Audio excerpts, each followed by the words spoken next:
एक घड़ी की सूचीगत कीमत ₹160 है। 2 उत्तरोत्तर छूट के बाद इसे ₹122.40 में बेचा जाता है। यदि पहली छूट की दर 10% है तो दूसरी छूट की दर क्या होगी? अब सूचीगत कीमत यानी मार्केट प्राइस दिया गया है यहाँ पर ₹160।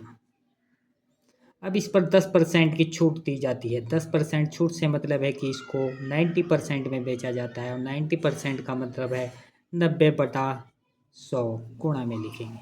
अब दूसरी छूट की दर को हम यहाँ पर x मानेंगे और जब इसको 100 में से माइनस करके लिखा है, x को भी 100 में से माइनस करके लिखेंगे तो गुणा में लिखेंगे 100 माइनस x और बटा में 100 और ये बराबर होगा जो छूट के बाद बेचने के बाद मूल्य आता है वो है हमारा 122.40 122.40।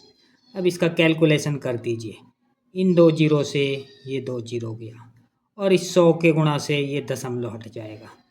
अब 16 से इसको काटेंगे, 16 से इसको काटेंगे जब 16 का पहाड़ा 7 बार, 16 सत्ते 112, 10 आया 4 बचा 104 और 16 छक्की 96, 8 बचा 0 उतारा, 16 पंजे 80।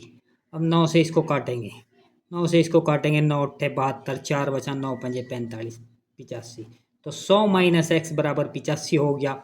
तो एक्स बराबर क्या होगा? एक्स बराबर हो जाएगा, एक्स उधर जाएगा 100 माइनस 85 और 100 माइनस 85 आएगा 15। ये आ गया एक्स बराबर 15%।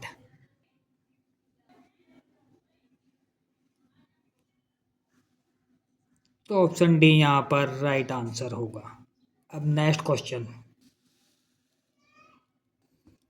4 पुरुष और 6 बच्चे किसी कार्य को 8 दिन में पूरा कर सकते हैं, जबकि 3 पुरुष और 7 बच्चे उसी कार्य को 10 दिन में पूरा कर सकते हैं। यदि केवल 20 बच्चे कार्य करें तो कार्य कितने दिन में पूरा होगा? तो इस टाइप के क्वेश्चन में हम यह मानेंगे कि माना एक पुरुष का एक दिन का कार्य x है और एक बच्चे का एक दिन का कार्य y है। तो 4 पुरुष और 6 बच्चों का अगर हम यहाँ से एक दिन का कार्य निकालें तो वो 1/8 के बराबर होगा। जब कोई किसी कार्य को समाप्त करने का दिन दिया गया होता है तो एक दिन का कार्य निकालने के लिए 1 के बटा में चला जाता है कुल समय।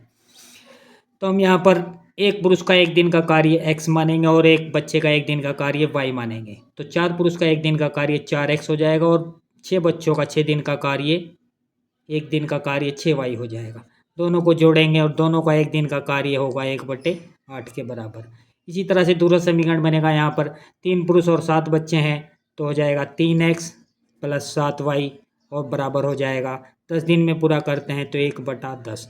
अब इन दोनों समीकरणों को हल करना है। इनको हल ऐसे करेंगे जैसे हमको यहाँ पर बच्चे हैं y का मान निकालना है, तो y का मान निकालने के लिए इसको छिपा देंगे और इसकी इधर गुणा करेंगे 4 के साथ और इसकी इधर करेंगे। तो 4 की जब 1/10 में गुणा होगी तो ये हो जाएगा 4/10 और माइनस करेंगे 3 की इधर 6 में गुणा कर देंगे। ये एक y का निकालना है तो 3 की इधर 1/8 में गुणा होगी, माइनस हो जाएगा 3/8 और दोनों के बटा में फिर क्या करेंगे, अब अगले वाला छिपा देंगे और इन दोनों की गुणा करेंगे। तो पहले 4 की 7 में करेंगे, हो जाएगा 28, 4 सत्ते 28, 3 की 6 में करेंगे, 3 6 18 माइनस 18 और बराबर ये आएगा y का मान। तो y बराबर 4/10 और 3/8। इनको 8 की इधर गुणा करें, 8 चौक 32 और 10 तिया 30, 32 माइनस 30 हो जाएगा 2 और बटा में आएगा 80 और गुणा में हो जाएगा फिर 28 माइनस 18 10। तो 2 बटे हो गया 800। 2/800 का मतलब है 1/400 और 1/400 ये हो गया एक बच्चे का एक दिन का कार्य हो गया 1/400। इसका मतलब है कि एक बच्चा अगर इस कार्य को करेगा तो वो अकेला 400 दिन में समाप्त कर पाएगा। अकेला बच्चा इसको 400 दिन में पूरे कार्य को समाप्त कर पाएगा। लेकिन यहाँ पर पूछ रहा है कि 20 बच्चे इस कार्य को कितने दिन में समाप्त करेंगे, तो 20 से इसको भाग कर देंगे। जब 20 से इसको भाग करेंगे तो आएगा 20 दिन और 20 दिन हमारा कौन से ऑप्शन में है? 20 दिन हमारा ऑप्शन बी राइट आंसर होगा।